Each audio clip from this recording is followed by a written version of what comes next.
Podcast. I'm Spencer Scott Holmes. And I'm Ryan Dunigan, and today we're trying something kind of different. It might be a little bit of a test. This is kind of an experiment. Ideally, we'd like to do this thing, if it goes well, we'd like to make this like maybe something we do at the end of each month and try and bring on a different guest, but right now it's just the two of us, just ironing this out, seeing how it goes. Yeah, so we decided, like, you know what, let's do like a kind of a fun sort of movie draft type thing where you pick a year and you pick a character and go kind of like a what if, you know, if you have to be like Captain Republican in this year and you could buy anybody you want to make your own perfect movie, what would you do? And we're like, well, let's start with a Batman 1971 and kind of go from there. And we've been kind of like piecing it together, like, oh, okay, we should have like a couple categories and so on so it doesn't get too like haywire. And, you know, also it's like, you know, just so it's like not overbearing for like, you know, like someone goes like full on like, well, I wrote a 120-page script. It's like, well, that wasn't the fucking job, now was it? We appreciate the effort, but yeah, I feel like my kind of thing was like, don't put more than about like, I mean, you could think about it, but don't put more than about a half an hour or so into work on it. And then when we come on here, I feel like I want to kind of keep mine sort of like open air that like we can kind of freeform talk about it. I think that might be the way to go. yeah, like a free flow conversation. So we both come in. So the idea is we pick a year and then we pick a franchise. And you're restricted to what was available in that franchise via directors and actors. So you can't say, I want to go make a movie in 1960 and star Leo DiCaprio. You can't do that. It has to be strictly within that year. And as long as they have a credits before the year it takes place, you can get them. That's one of those things. Now, also, you can't jump forward. Say you're doing, I don't know, let's say you're doing, what's a better one? What's a better example? Let's say we'll just keep it to the one we got, Batman. We're doing Batman 1971. If it came out in 1971. Mm-hmm. So that means everything that can be pulled from inspiration cannot be past 1971. So you say, I want to throw Bane in there. Well, Bane doesn't come in until the late 80s, early 90s. So Bane's out of the question. And the idea is you're, I guess, a time-traveling movie producer with so much fuck you money, you can go up to Spielberg and say, hey, what are you making? Saving Private Ryan. No, fuck you. You're making McGill Gorilla.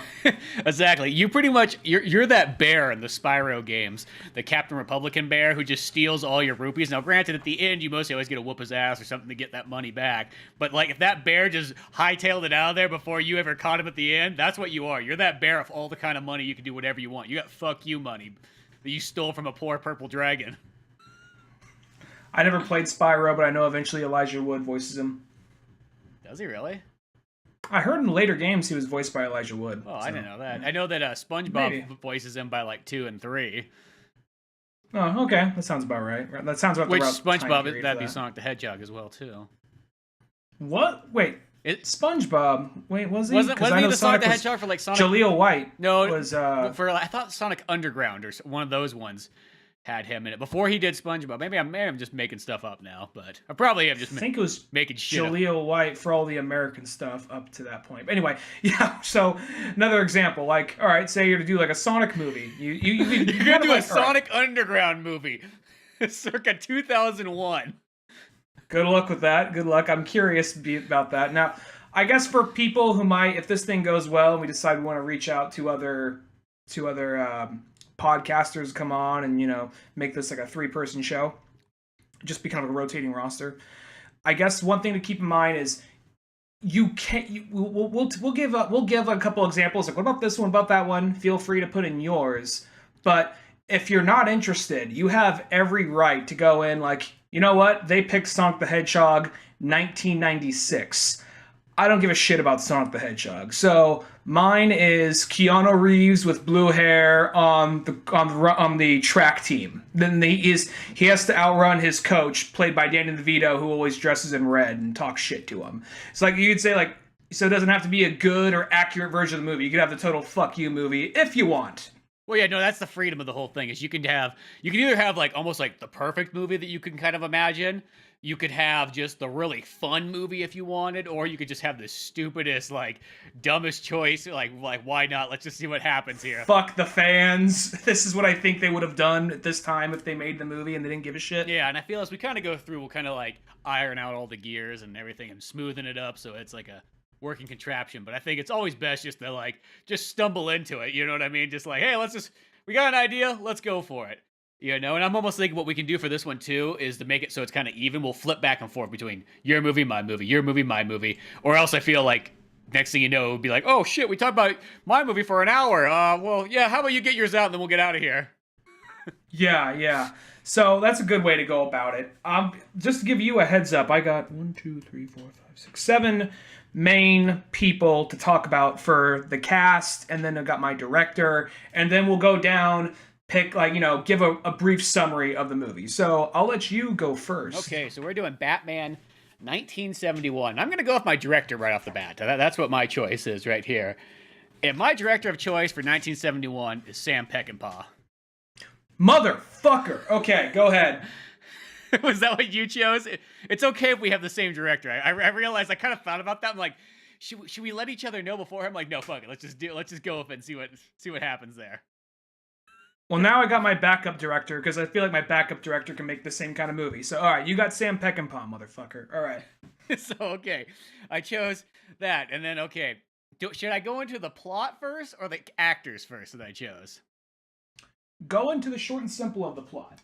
Okay, so what I was kind of thinking is it's one of those like Batman stories where it's like a cross-country on-train type movie. You know what I mean? Almost like kind of like The Spy Who Loved Me 007. I know it's like 1976, but you know what I mean? Like those movies where like they're on a train. That's almost like the whole point.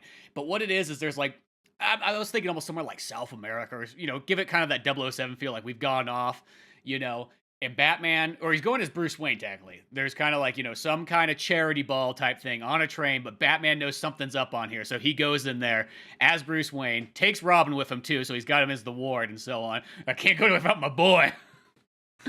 And as they're on there, he's looking for Clayface, is who's the person he's kind of going after, but he doesn't know what Clayface is going to be looking like or who he's like dressed up as, because, you know, it's Clayface. He can switch all the time. And I'm almost thinking like, since it's 71, you're not going to have all kinds of cool like special effects and so on, but you can have those kind of old-fashioned monster movie type things where it's like he's like putting himself together like in a room and switching up his look and so on, and give it that kind of old school like real life special effects, props, and makeup type stuff. And then also that's really cool. Well, and here's the thing, I'm gonna say like what I initially wanted when I first saw this up was I wanted Scarface to be on there. Because I'm like, that's the character I've always wanted to see in a Batman movie. But then I realized, like, Scarface came out in 1988. Get the fuck out of here. Really? That character is that new? He seems like an older character. Yeah, that's what I thought too. I didn't think I even had to even, like, look it up. I mean, I looked it up because I wanted to make sure, but, like, I was pretty much, if you would have asked me, like, what year did Scarface come out? Would he be there before 1971? I would have put all my money on that answer. Been like, fuck yeah, he is. And I was like, oh, okay. So then I was kind of looking, I'm like, well, who else would be? I'm like, you know, Clayface has never been used. I kind of want to use somebody kind of different. So I was going to throw Clayface in there. It's kind of like your main one. I want it to also start off like a 007 type movie. So Batman's just fighting in Gotham, like 1971 style, like Firefly. You know what I mean? Just one of those battles where like we don't have to question why he's fighting him. It's just a cool action scene to open the movie up on. Because the next half of the movie, when they're on the train, it's going to be more of like a detective mystery film at this point, like a who sort of done it, trying to discovering things.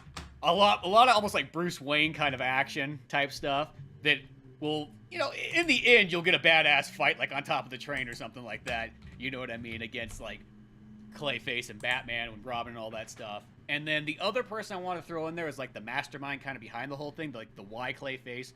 Was, you know, I didn't want to give like a total reason. I wanted us to sort of think this out, but like Clayface is there because he needs to do something for Hugo Strange. That's the reason he's there. So the mastermind is Hugo Strange. Clayface is sort of your patsy. You're almost like, you know, your hired muscle to do this. Maybe I was thinking like it's something like he's looking for a cure. Like, you know, he got this to, you know, to be able to change form for acting and so on. But now it's starting to like maybe take his life. Or, you know, give it a reason. Like he's got a ticking time bomb of why he needs to get rid of this, and the only person out there who can do it is Hugo Strange. And we can also, I like that. So and I was thinking, I'm like, see, that'd be kind of cool too, because once again, Hugo Strange, he's been like Gotham and so on, but he hasn't been in there. So I'm like, you can use these kind of cool characters. It's like, and none of these characters I think were in the '66 show either. So. No, you did a good job of picking characters that haven't been used yet in film at all. So I think that's a good choice right there. So I'm gonna let you go into your movie before I go farther into my stuff, so we can go kind of back and forth. Well, I did have Sam Peckinpah, but I think I got my second choice, which is John Sturges, who did Magnificent Seven and what was the they made an Adam Sandler remake, but it's the original starred Burt Reynolds. Oh, The Longest Yard. Yeah, Longest Yard. There you go. Yeah, so John Sturges. That's a good choice. And my thing, it's kind of similar to yours, because we both like it when Batman leaves Gotham, but mine's a little bit more around the world, globetrotting adventure. I'm thinking, so Batman, and it doesn't have Robin in it yet, but I'm thinking, because I was mainly just, I'll be honest, I mainly picked a handful of actors I like from that period, and then try to work a story around that. And so out of that, we'll get to the actors later. Out of that, Batman is basically going across different countries, primarily around Asia, maybe parts of the Middle East as well, trying to find Vicky Vale, who was taken as a hostage after, going on an investigative reporting about just corrupt espionage, corporate espionage going on out in the Middle East. Mm-hmm. So it's kind of like taking some Bond inspiration as well. Well, mine definitely has a very Bond feel too, is what I sort of think of when that time period. And out of that, you would also have characters as Alfred. Well, I won't say the characters yet, but you got Alfred there is the radio man, kind of giving him advice. He has probably some scenes with him at the beginning. You got Ra's al Ghul, of course, is the head mastermind. And then you also got Penguin back in Gotham. And he thinks Penguin is the one behind this. And Ra's al Ghul would first present himself as a businessman who is, maybe he'd go under a different name, but he presents himself as a businessman, making a joint venture with Bruce. And then as it uncovers, you'd find out that Ra's al Ghul was this corrupt businessman having all these things go on over here in the Middle East, or in Asia as well. Out of that, you'd also have Talia, of course. So it'd be a little bit of a love triangle. Is Talia there by 1970? I know Ra's al Ghul is. Is Talia there by 1971? Talia is there in 1971. I think they're introduced in the same story. Oh, okay. Because I remember when I was looking at some of the characters, I noticed that a lot of the Ra's al Ghul characters didn't come till a little bit later. Yeah, at least I'm going to double check that right now. I'm pretty sure Talia is 1971. I want to say she did, because I remember I picked a year because I remember I wanted to use Rage more than anybody else, and yep, 1971. Okay. So they're not introduced in the same story. I think she's actually introduced before Raj, actually. But so moving forward, you got this little bit of a love triangle between Talia, Bruce, and Vicky, and Penguin is also, he thinks Penguin is there because Penguin fled the country, and I think it'll be interesting to come to an end where Penguin and Batman both work together to stop Ra's al Ghul because conflicting interest. Yeah, it's that kind of thing, like the double enemy. Or thing. Mutual interest. Yeah, mutual interest. They don't end up best friends. Oh, and even though he's technically not League of Shadows, I think he still works because he actually even came out in the 1950s. Person on Batman's tail the whole time as he's trying to track this down, Deadshot. Yeah, that'd be kind of cool. I thought about using Deadshot as one of my characters when I was flipping through. I'm like, oh, I forgot it. That's always still, once again, it's like Scarface 1988, like Deadshot 1951 or whatever the heck it is. Yeah, Deadshot seems like a newer character, but back in the day, he was one of those like, it is I, Deadshot! And he comes in with a monocle and like two spinning guns and a top hat. Right. Yeah, because he was like, the 6-shooter type guy and so on. I'm like, look at me. Like, I'm the Connie douche guy. Deadshot. Yeah, he was a guy who would like, behold, folks, and then like, now put your wares in this bag right here. Yeah, he had that kind of like thing. They should bring that character back just because, like, why not? Just bring back that variation. I don't know if I'd go with that. He'd probably have a hint of that. Like, that was my father. Sense of elegance. like, boy, exactly. What's the gimmick? I mean, I get it. You got a monocle, you got a little jumpsuit and everything like that, but everybody's got a jumpsuit like that nowadays. You got to be original. You got to be somebody. You got to be a star, damn it. He wears a monocle, then you get Penguin coming in like, motherfucker, that's my thing. Just like Battle of the Monocles type thing. One of those kind of things going down. I also forgot to add in my story. Here's my other like major character in there. My female protagonist is okay. So when they're going in the train and wherever they're at, and I was just thinking South America, mainly because I was just reading all these Pablo Escobar books. I was like, you know what, South America would be a cool area to have this take place in 1971. Like Yeah, why not? There's trains in South America, I'm pretty sure. But as Lois Lane is there doing interviews and so on, because they got all the big wigs of Gotham and so on, so she's sent down there from the Daily Planet to do that, as well as ones where there's no Superman in it. It's just literally just Lois Lane. But she just kind of gets it just to give that little bit of a crossover, like, oh shit, like who knows, the next movie could actually have Superman appear in this or something like that. And I just think I like those kind of stories where it's like, okay, yeah, you could go with just even straight up Batman characters, but like, what if it's just Lois Lane? I mean, that would make just as much sense for her to be there at, interviewing these people from Gotham and so on, and then just to have her be thrown into the whole mix of this Batman scuffle / Bruce Wayne, being involved in this whole charity organization, what have you. Yeah, well, I think that's pretty interesting because at that point, like, wait, this shit's connected? I didn't know that, So I think that's an interesting way to kind of bring it in like that. Mm-hmm. And then, next we want to go down what the cast we've chosen for everything. Yeah, sure. You first. We'll do it back and forth. Okay, my Batman, I choose Charles Bronson as my Batman of this time period. All right, that's a good choice. I think Charles Bronson's a great choice for Batman. And knowing you, I have a question. Do you plan on using Matches Malone as Charles Bronson at some point? Yep, I did plan on having him kind of be like Batman. Sort of has a three-way disguise in here. It's Bruce Wayne, Matches Malone, and then of course Batman. I always like those referred to. It's like Batman has a three-way disguise. Bruce Wayne being one of them. I think of him as Batman before I think of him as Bruce. That's how I kind of think, too. So it's like he could kind of go through three of these things in here. Well, originally the Matches Malone thing was going to be even bigger because I was thinking Scarface. You know what I mean? And then once the Scarface thing kind of got ruled out in my idea thing, I'm like, well, shit, I guess that's... Well, whatever. I'm going to still find a way to work that in. Maybe it happens even like other scenes in the movie beforehand or something like that. But I definitely want a Matches Malone thing. I just think that Charles Bronson, he just always has that just ultimate manly kind of ness to him. He just looks strong and jacked without being like super... He's not like, bodybuilder size or anything like that. But he just always looks like that guy who can whoop someone's ass and can handle himself. And then I just think just the Charles Bronson look would give that like almost an interesting take to Bruce Wayne. You know what I mean? Because we're always so used to Charles Bronson being kind of like, oh, he's the old poor guy coming in town. But like, what if you take Charles Bronson, you make him like, oh no, he's like literally, your number one billionaire of all time.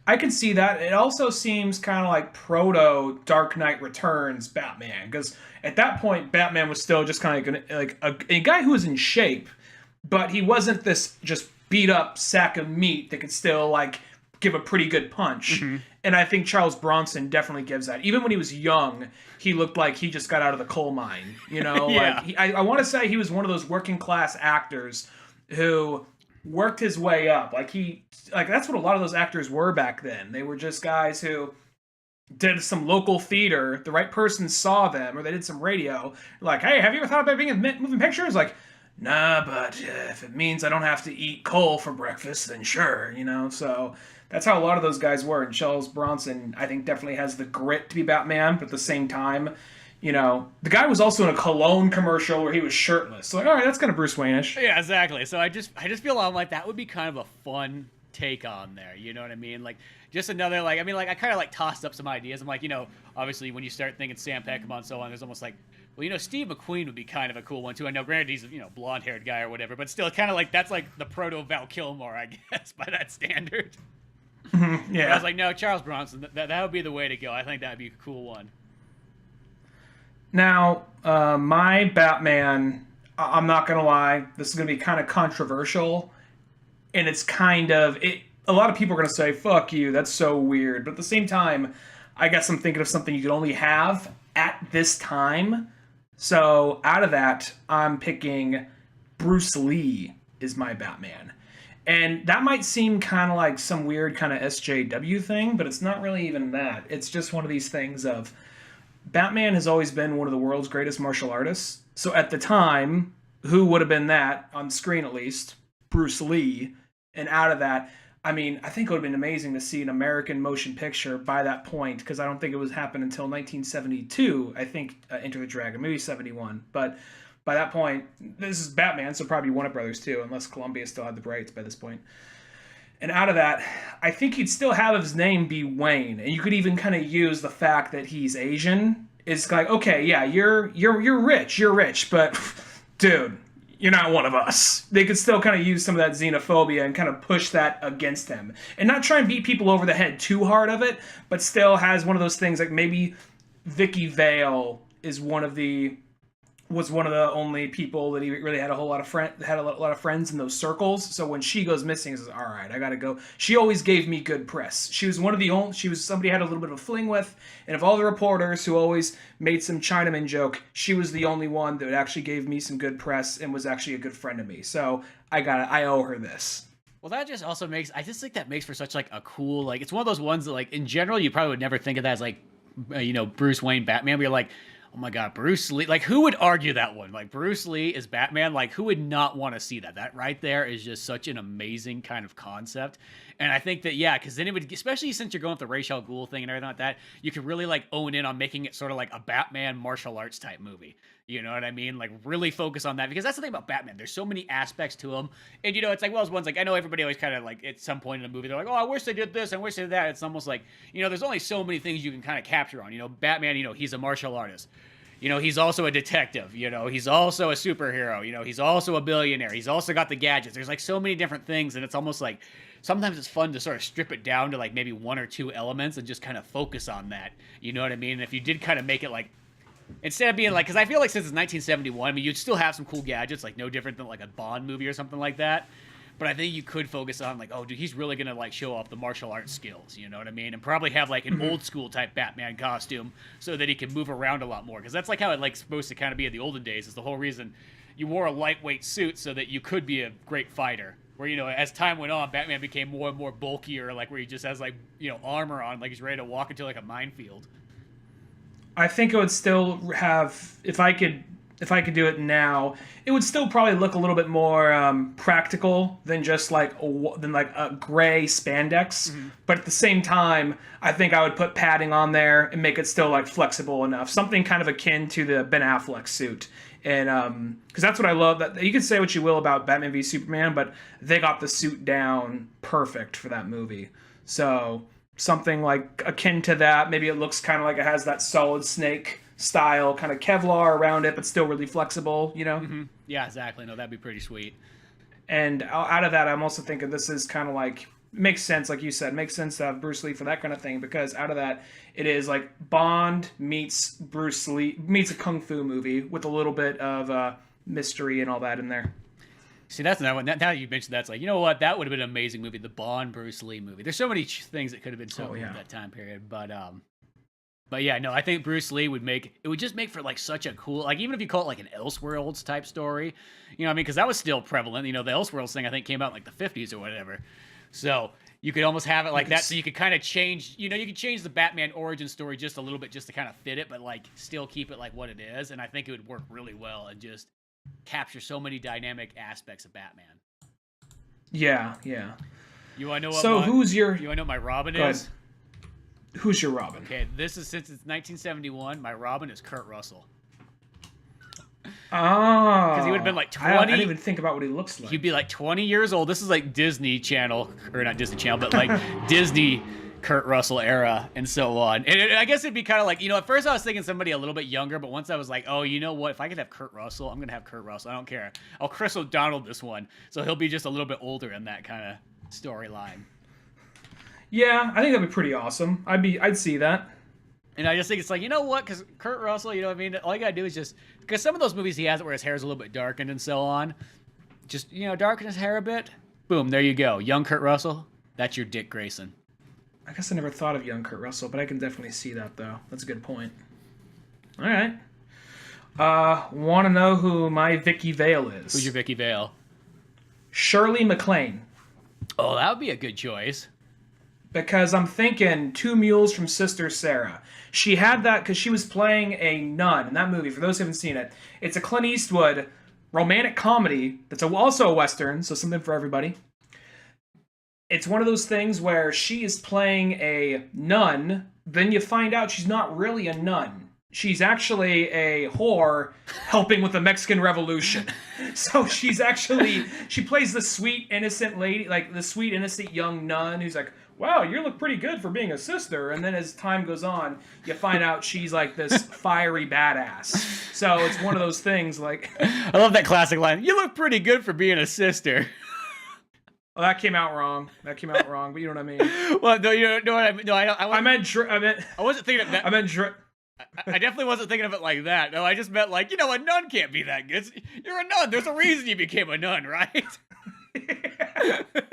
No one else would marry you. He thought God would marry you. He can't say no, right? Yeah, exactly. I mean, you got options. Oh. Yeah, so I was thinking her, and if you Google her when she was young, and now she looks like someone's grandma, and who doesn't at that point? Who doesn't? But if you look at her when she was young, she was really cute and really pretty, and I think that she would be a good Vicky Vale for that time. Oh, that'd be a cool choice. I like that one right there. Well, you want to know who my Lois Lane would be then? I'm curious. I'm really curious. Ally McGaw from The Getaway. Oh, good choice. Good choice. She looks like I was wondering. He picked Sam Peckinpah, so I wonder if we're gonna have more Sam Peckinpah actors. And there's one right there. And I was like, you know what? I think she would be a good Lois Lane. She's got the look and everything like that. Plus I feel like it was sort of tight. I mean, granted, The Getaway's like a year later, but whatever. We got magic movie making money that we can do whatever we want with. Yeah, I think if we split hairs, like they're making this movie at that time, or these people weren't talking at the time, or this person was under contract, we'd be here all night. Your guy literally has fuck you level money. Yeah. Like, I don't care. Be like, oh, we have a contract. You just like throw money at him. Be like how much is it going to take? Just throw it on the ground. Pick it up! So that we come from the future with magic money. Here, this is worth nothing, but back then. Back then, though, shit. Yeah, exactly. You can make Batman with Bruce Lee. You literally could. You could go back there with like $100,000 and you'd be king of the castle. So, going forward, that's a really good choice for Lois Lane. And that's also a very interesting choice, Lois Lane. That's very fan scripty, but at the same time, this is like because I know back then they would be like, no one knows who these characters are. No one's gonna see this thing. This is still that level of like, no, fuck you, they will. Yeah, that's where like that's okay. It's independently financed. Yeah. What are you gonna do? Who's your main villain? Well, I'm just going to go down the list here. My Penguin is William Holden.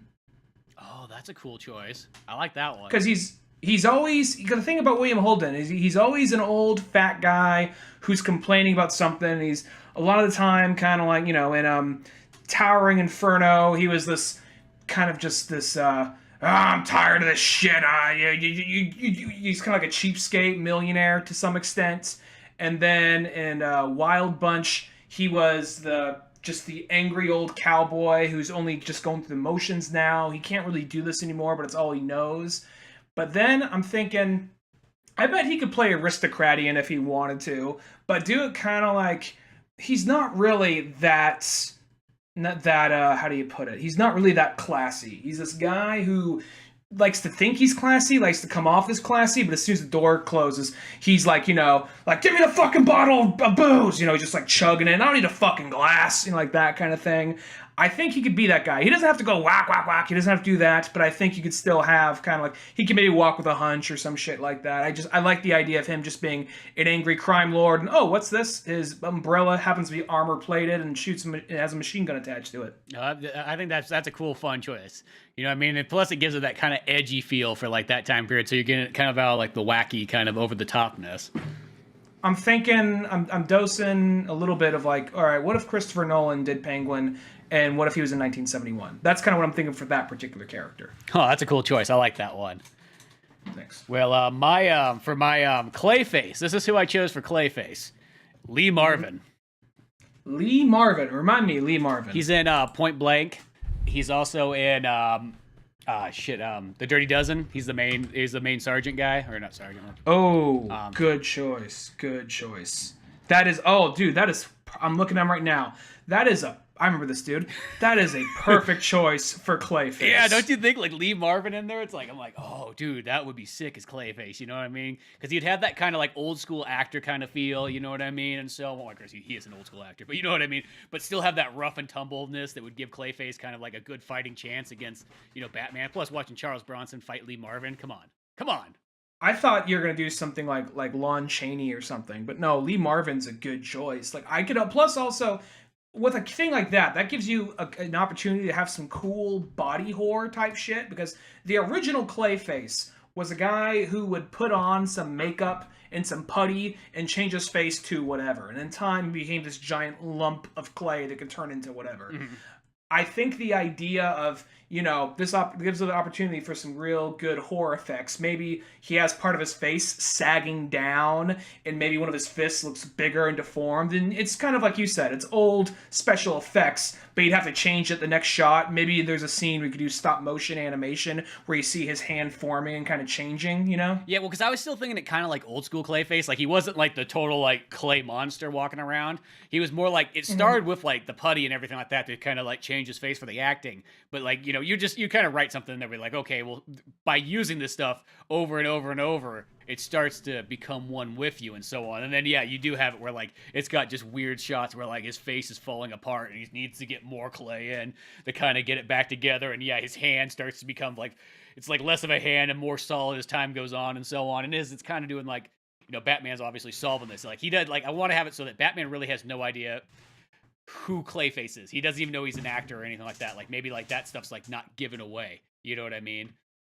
So would you do the whole thing where he is an actor and he's like, oh, the famous actor's on board, that's cool, and then moving forward, like, where is this guy?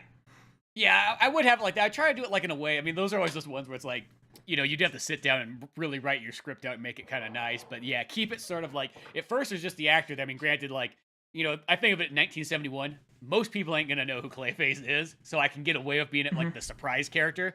You know what I mean? It's that time period where you could literally have this guy there and then be like, when people go like, oh, God, I didn't realize that was the Clayface monster. Because Basil Karlo or Basil Karloff, I believe. Yeah, that's... Because there's a couple different Clayfaces. Was the original Clayface Basil, or is that somebody else? No, Basil's the original Clayface, I want to say. And that's the one I was kind of thinking. The actor. Yeah. He's the actor then. He's the actor one, so I'm going with that version of Clayface. Yeah, that's right, because he was a horror movie actor. That's why he had access to all this different clay and all that kind of stuff. That's right. And then I was just thinking, because since he's become one of the clay and it's pretty much deteriorating him, that's where Hugo Strange comes in. And he's the one who's... Since it's Hugo Strange, he's the only man who has a cure. Yeah, that sounds about right. But also, does he have a cure, or is he just, you know, being Hugo Strange? He's just using him. And that's how kind of was going with it. I was like, I'm keeping it open-ended. We could think that kind of out. But what was... Who's your Raish?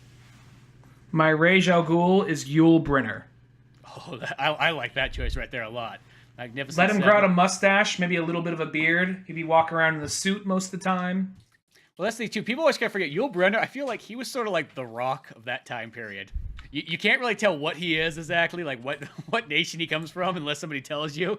You know, so he could kind of fit into so many different kind of like looks and so on. For people who don't know who Yul Brynner is, he was basically the star of Magnificent Seven, and he was also the main robot that kind of goes bad chasing him down in the original Westworld movie. Back in 1973. That's right. I forgot about him in Westworld, yeah. He's also Ramses and the Ten Commandments. So, and he did a lot of old Shakespearean stuff too. So I think that gives him the chops to play someone like Ra's al Ghul. And out of that, you can still, because if you look at him, it is kind of hard to figure out what he is. But the thing is, he's a Russian guy. That's really what he is. So, and because you look at him, when I first saw him in Magnificent Seven, I'm like, is he part black? I couldn't tell what the fuck he was. Yeah, but that's pretty ballsy that he's getting the starring role in 1962 or whatever. I'm looking at a picture of him in Anastasia, and he's bald and like in a with a general coat of some kind. But I'm thinking, let him grow his hair out a little bit. It doesn't have to be all like a full head of hair, and then give him even like a mustache or maybe a slight beard. I think he'd be perfect for Ra's al Ghul. No, I think that's actually a really cool choice. I like that one a lot, and I think because that is just like one of those super actors that I think that like he's sort of been kind of forgotten in time. Like people don't bring his name up like they do like Humphrey Bogart or something like that. But dude, Yul Brynner, like whenever you see him in a movie, he kills it like every time, like so good. And out of this list, I want to get people who I think would be good for the role, but at the same time, someone you don't really think of right off the bat. Because I know if people listen to the show, they're like, all right, for Batman, they're going to pick Clint Eastwood. I know people will be thinking that if they listen to the show enough. Yeah, and shit, for Robin, he's going to have Bruce Springsteen. I just fucking know it. He was a boy. Maybe he was in a background of a movie at some point, maybe. I know how this Old Man Orange playbook goes. Well, that's the thing is I always feel like, don't get me wrong, Clint Eastwood would be like such an amazing Batman already, but I feel like that's always kind of like the go-to one for like that time period. That's why I feel like I like the idea of seeing like, let's give somebody else a chance and see what kind of happens there. Mm-hmm. Well, you want to know who my Hugo Strange is?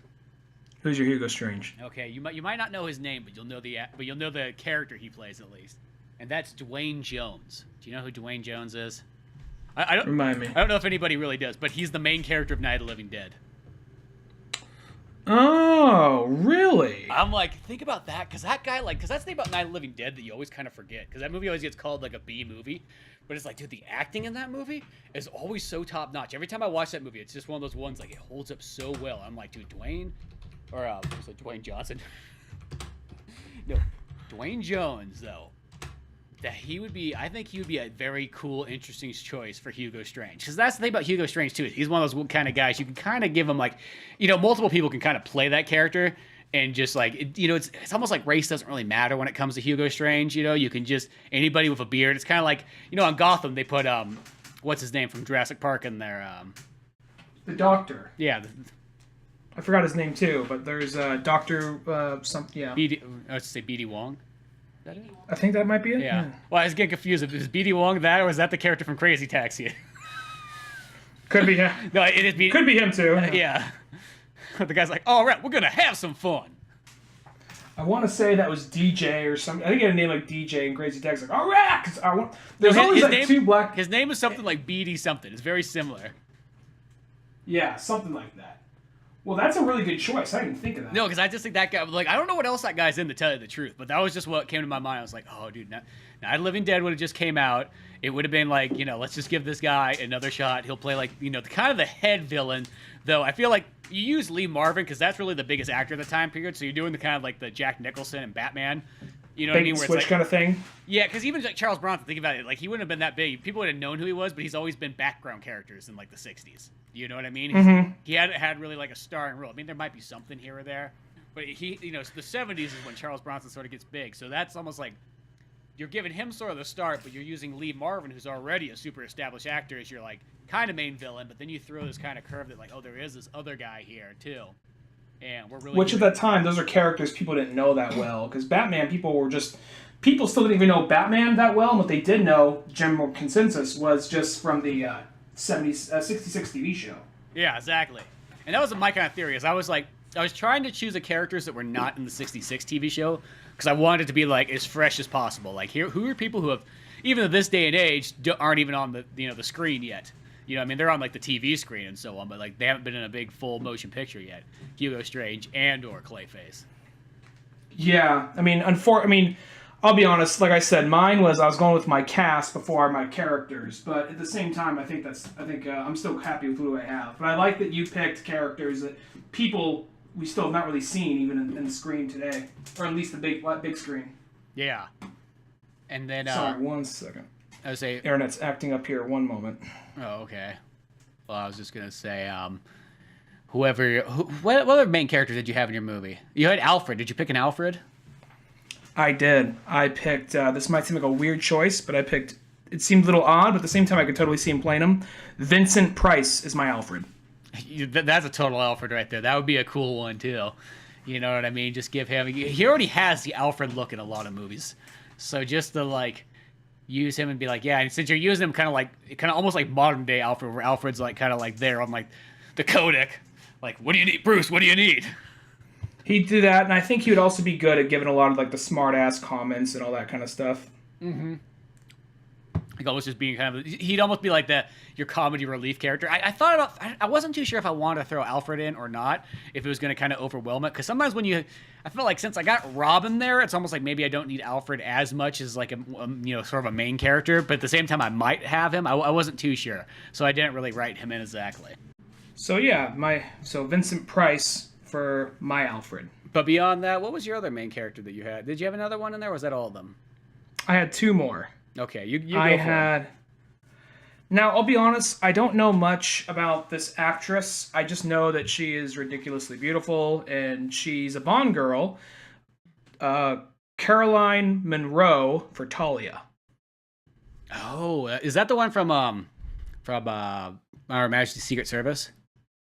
No, that's the one. She dies in the helicopter in The Spy Who Loved Me.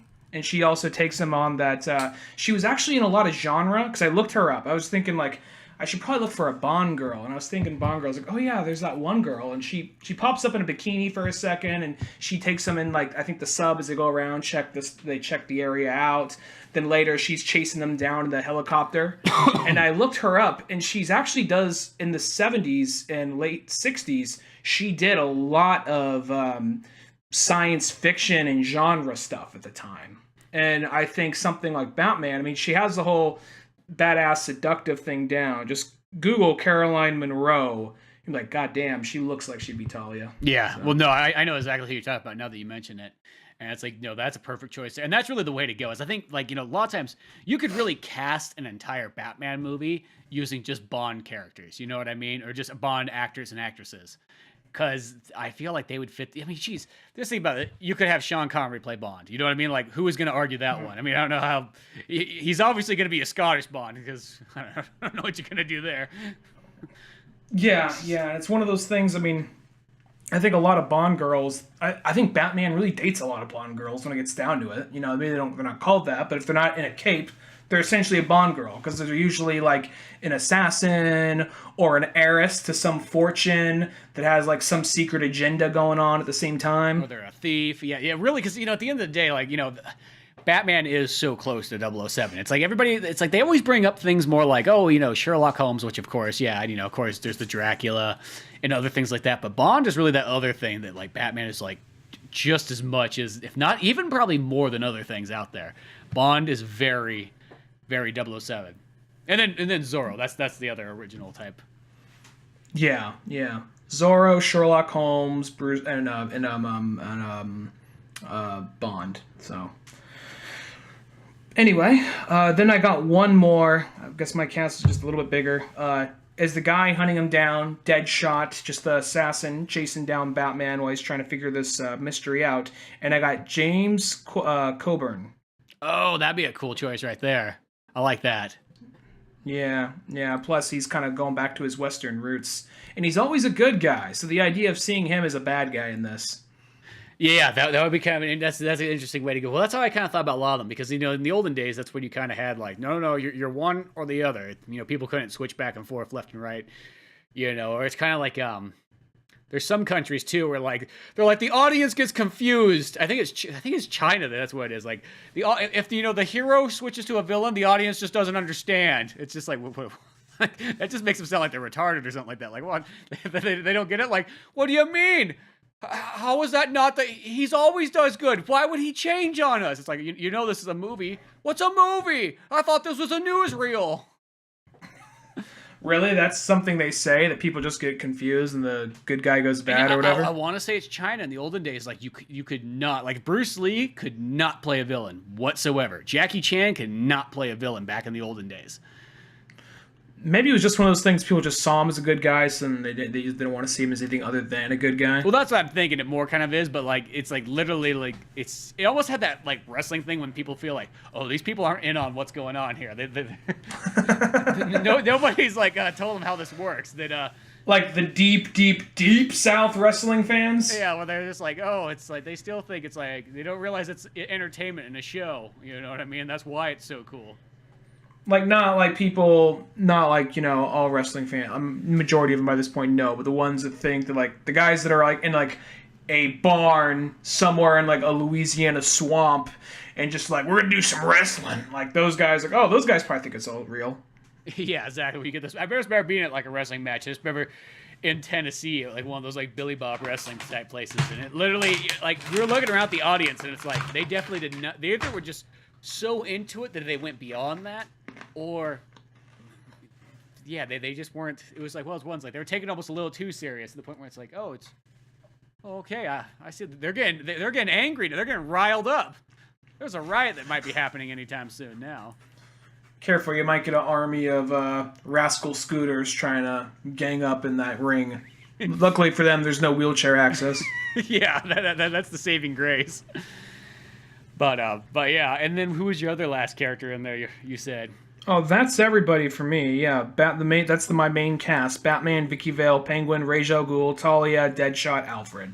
And Deadshot, it might be kind of a smaller part for James Corbin, but I'm just thinking, you got the money, fuck it. And Alfred and Vincent Price's Alfred is more there on the radio, and every so often you'd probably cut to him back in the Batcave, going over, trying to feed him in on more information via, wouldn't have been the internet, would have been like maybe news, like secret documents that they got through an insider or something like that.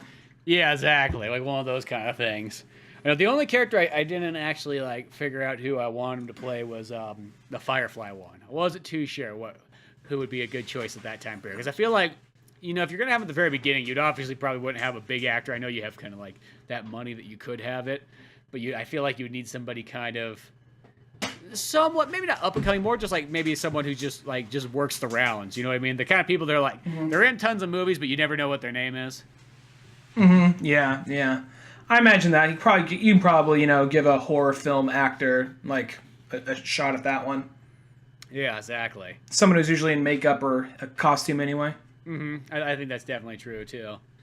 But yeah, there's so many neat things you could kind of do with this stuff. And as I said, like I like the idea of just Batman being on a train. Like there's something about that. Movies with if you have a train, I don't know what it is. I'm 10 times more sold on a movie with a train, especially like an older movie too, where like you're gonna be going through some cool countryside and so on, and you can like really show off this kind of cool views.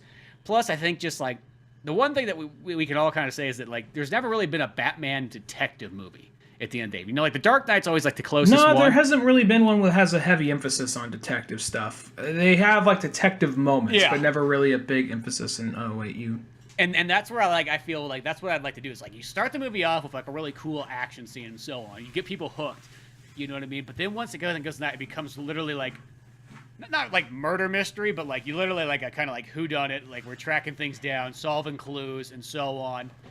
Batman's like trying to keep his identity away from Lois Lane. He's like, I'd almost keep it like one of those ones too. Like I don't trust this reporter. She's a little too, I think she knows a little too much. Let's like kind of hide the Bruce Wayne fact from her that like it's never like he never lets her on knowing that he's Batman. Batman would think that'd be like the worst idea he could possibly do. Is like you can't let someone like Lois Lane know your secret identity. Yeah, that makes sense right there. It's also one of those things. I just want to say this real quick. Are you still there? Hello? Yeah. Okay. Earlier, there was a pause, and I started talking. So if I start talking over you in the recording, you know why? Because your sound went out, and I was like, oh, okay, he's done. So just if there's a little overlay right there, just giving you a heads up. It didn't happen to me, so you're good. What's up? It said it didn't happen to me, so you're good. Okay.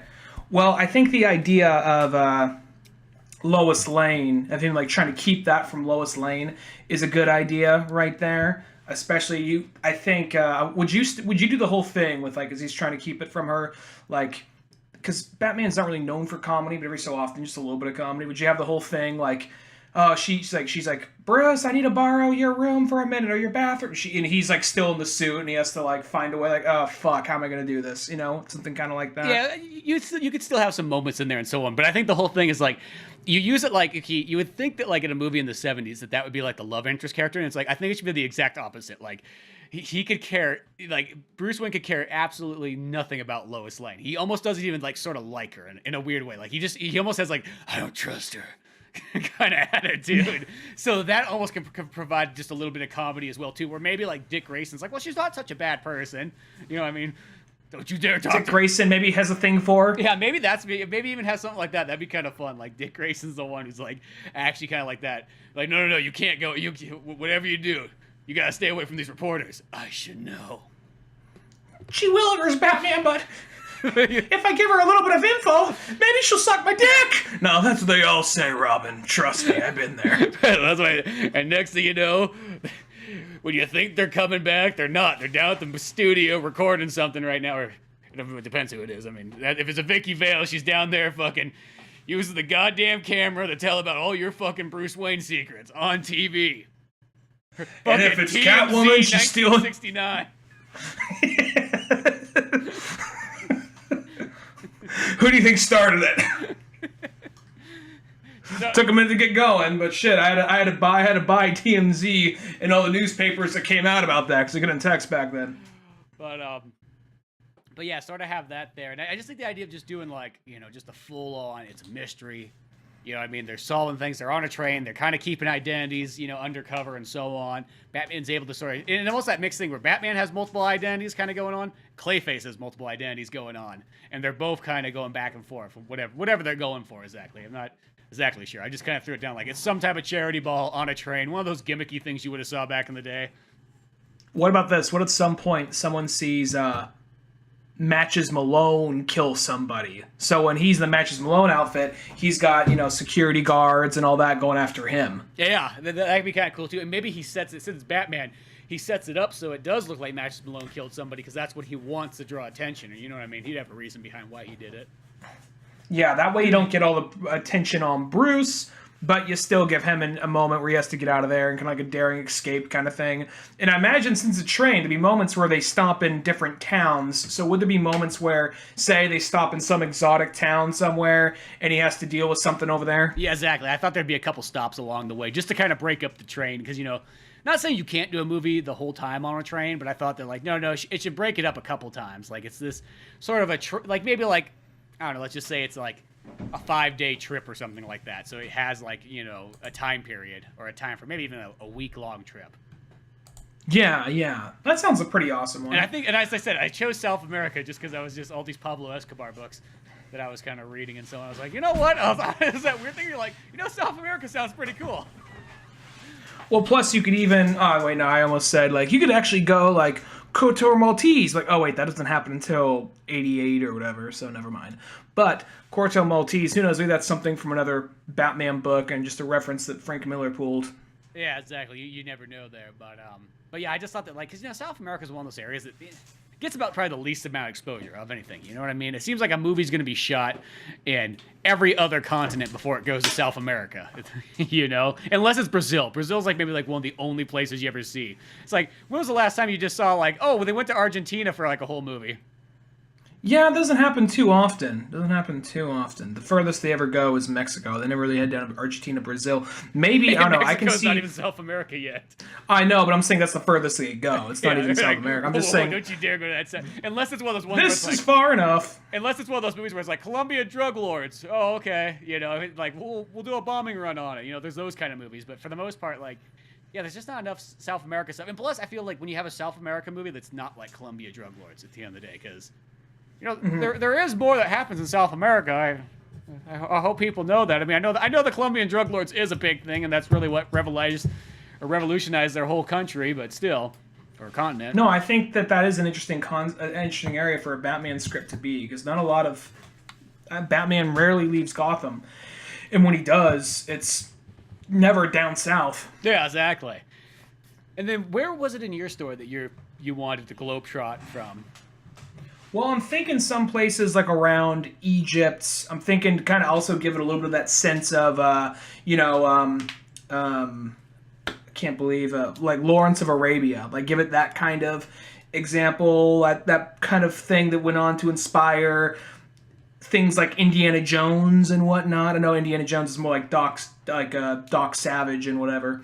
But I mean, that big grand scale thing you would have. And oftentimes, back in the day, it's like, well, we can't do science fiction shit, so, because that just looks fake and hokey. So let's go, oh, you know what? No one knows much about the Middle East. Let's set it there. Yeah, exactly. Well, and I think, like, in the olden days, too, I think their idea sort of was that, like, you know what? People need to see the world, so how are they going to do it? We'll show it to them through movies. So we'll take you to all kinds of neat places and show you this. Because, I mean, like, granted, like, at the end of the day, how do I, like, all my knowledge from the world really comes from movies. When I think about it, like, a Bond movie has taught me about it, like, almost every country out there.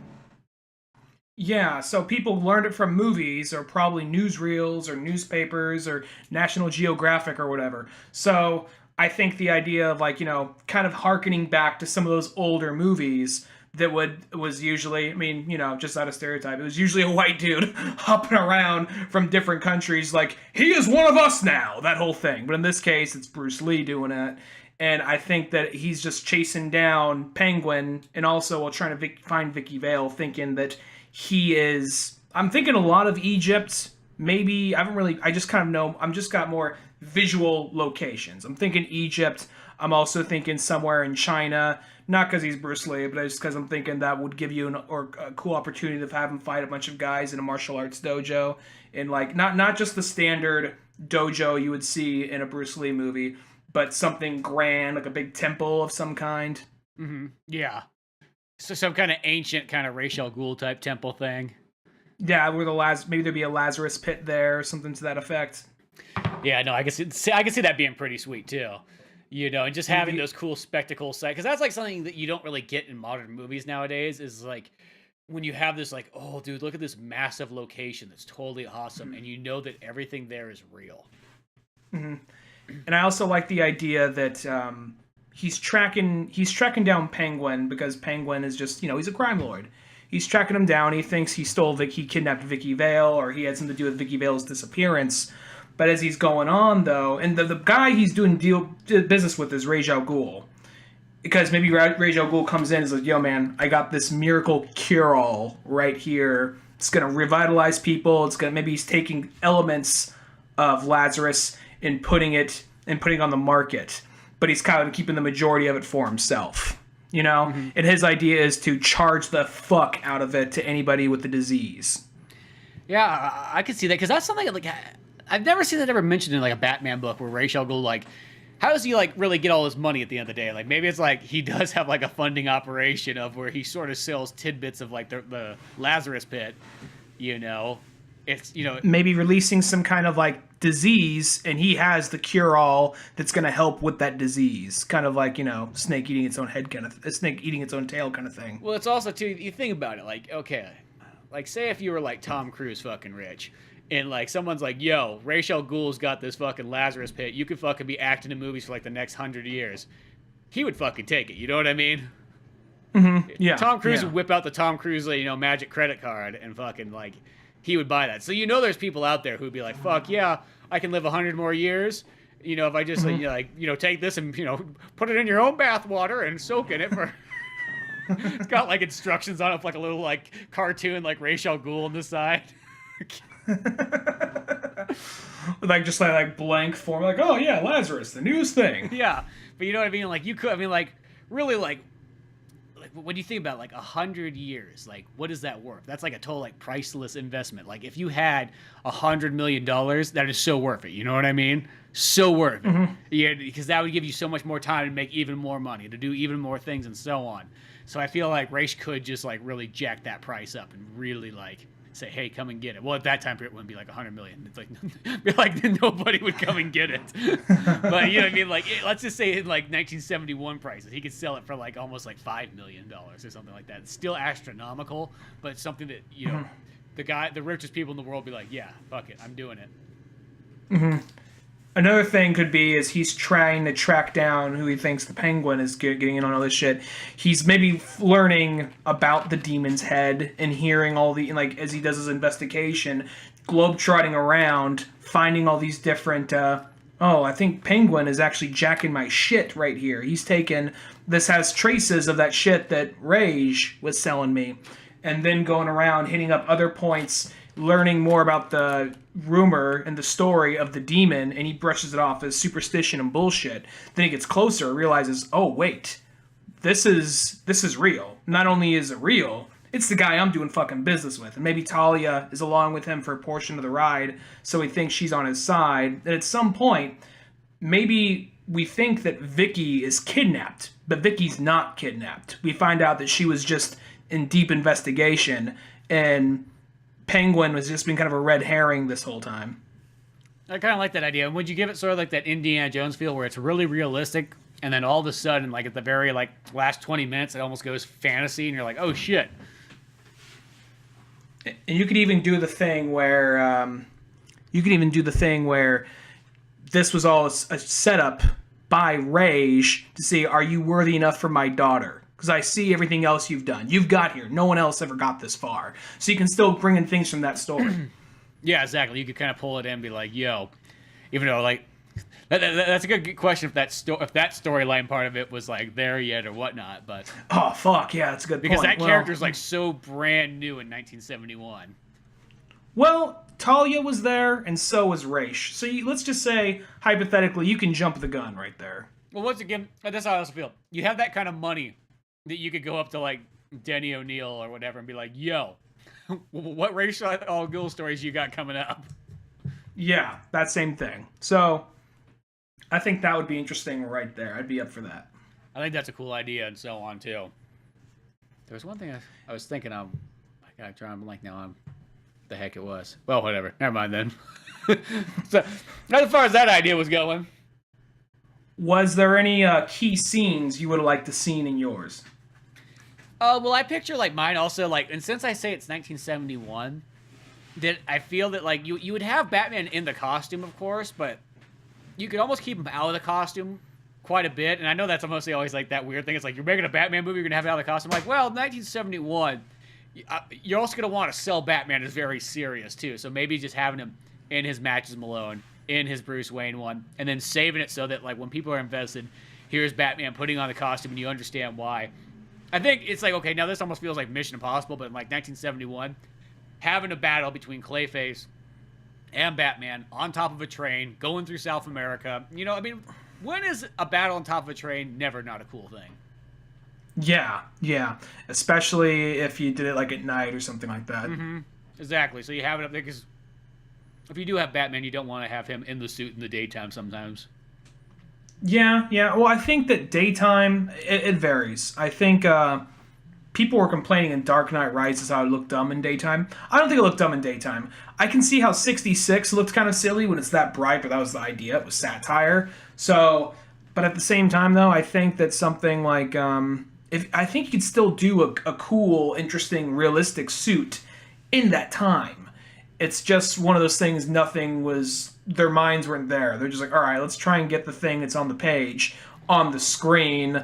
We don't have time to think of how it works or why or how it works or any of that kind of stuff, you know? So I think that, you know, but if you got fuck you money, you can do whatever you want. Yep. You could say, you know what, let's add some padding to it. Let's make it a little bit more darker. Let's change this. Let's change that. Yeah, and just make it have a tactical kind of feel to it. I think give it very like a military, you know, in a sense, like, well, we'll use it as like a big boss kind of feel. I would probably go something with, God, I'm drawing a blank on the artist's name, but you know the guy, you know the Joker book by Brian Azzarello? Yeah, the one's like highly detailed. I give him a bat suit like that, because he's only in like 2 panels, that whole book, or 3 panels maybe. But when you look at it, it has this tactical look, but it looks like it still looks like Batman, you know? Mm-hmm. It has this look like it, and I'm not saying that, because I know that book came out way later, but I'm saying something like that you could maybe piece together. Something that looks tactical, but at the same time, you can still recognize it for what it is. Because, you know, there is, like, military combat boots, some, like cargo pockets here and there, and it just looked like it was layered. And it even go as far as, this might be a little, like, Elseworldy, but giving him goggles even, you know? Yeah, you could have that. And I also think that, like, it would still have the blue costume. I just think I'd give it, like, a very dark navy blue type look. So, like, the cape and the cowl would be, like, a very deep, dark blue, you know? And then maybe, like, underneath it, like, the regular Batman suit would have kind of, like, a military type garb to it. You know, not, like, baggy, but you'd still be tight, but just... The best way to say it's like a Solid Snake look. I feel like that's always a good way to kind of go about it. Or, like, Big Boss Solid Snake. I'm realizing I still stand by my choice, but you know, often people say things like, how do people not put together that Batman is Bruce Wayne because he's the richest guy in the world? Well, at the same time, like, well, how many people have the same, like, what? Yeah! Like, how many people do that shit? You know? So that should be easy to narrow down who Bruce Wayne is, or who Batman is. But at the same time, though, I still stand by my choice. Yeah, I gotta think about that. It's like, I wonder who that guy is out there. You know what I mean? Well, maybe it'd be like that thing where like Bruce, like when he trains, it's all like in secret. You know what I mean? Like he doesn't like his dojo is like locked away from everybody else. He only brings in like secret masters and so on. And because I think that's almost like with yours, you could almost have this cool like maybe like a partial origin story where like you can have this like how Batman sort of his Batman his 20 or his like 15 years of training type stuff and like but do it through like kung fu discipline. Mm-hmm. And I guess if I could do something to end it on, maybe it doesn't happen between him and Vicky Vale. Doesn't happen between him and Talia. Talia lives, but looks to seek revenge for her father. Vicky Vale, kiss on the cheek and all that, but like, Bruce, I got my way, you got your way. I'm like, all right. Bruce, I hate to say it, but you're Asian. Sorry, I can write a good story about you, but it's still 1971. We're not there yet. I can't take you home to the family. My dad's literally an Archie Bunker.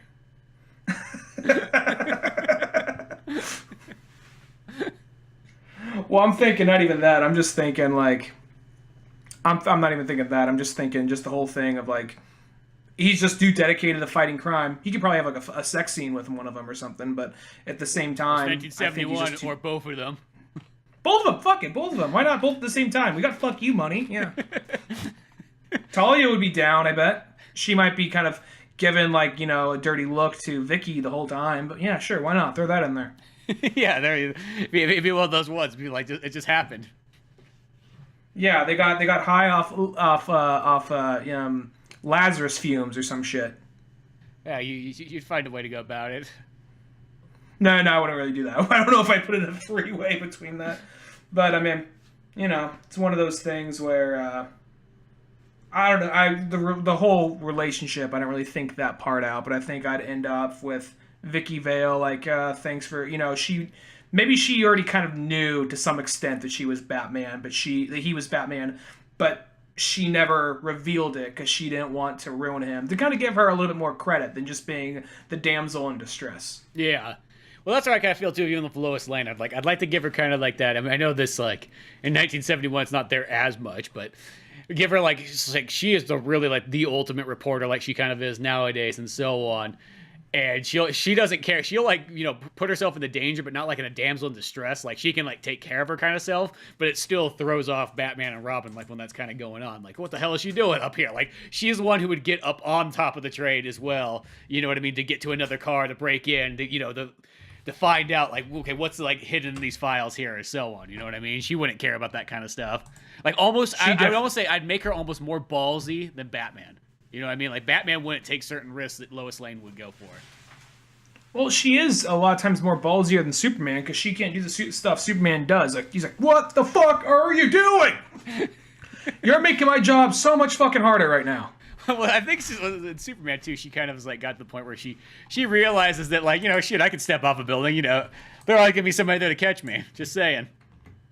That's one of those things where it's like, all the times you got drunk and jumped off a building just to prove a point to your fucking friends. Like 5 other ladies had the same idea. All right, I just want to let you know. Believe me, it happens every fucking night. And you know what? Sometimes I'm not there to catch them all. Just saying. Maybe you get 4 out of 5. I call that a good night still. I can't catch them all, literally. Same Pokemon. Yeah. Shit, The Flash understands. We go to meetings together about this kind of stuff. You know what I mean? It's like, it's literally one of those ones. Doesn't matter how fast you are, you ain't going to be there every time.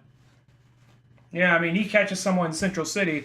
He might be just a second off when he runs to China, but he doesn't have supersonic hearing, so there's that. Yeah. But no, I think it'd just be fun to see just all this kind of stuff in 1971 and kind of just do it.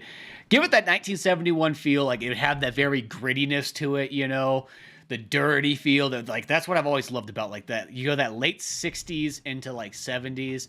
That's such a cool time period for movies. They're always so ballsy at that period. Like, I always think that's an era that you can't really make movies like anymore. because you see movies there that are so much more brutal than any movie out today, that do things that are like, oh my gosh, that's so insane, but so cool at the same time. Still had the stunts, still had the kind of like a lot of real stuff in them. It's a great era of film, and I think it's also that because it comes from that kind of rebel era of like the late 60s, you know, or the Martin Scorsese, Sam Peckinpah, Steven Spielberg, George Lucas, and so on, where everybody just like literally like, fuck you, I'll do whatever I want, you know, and that kind of mindset of just being able to make, because that's why I think people make movies, that they just would make like brutal movies. It's because like, fuck it, my dad said I couldn't do this, that is a stupid job, well, I'm gonna prove him wrong, I'm gonna make the worst horror movie you could possibly imagine.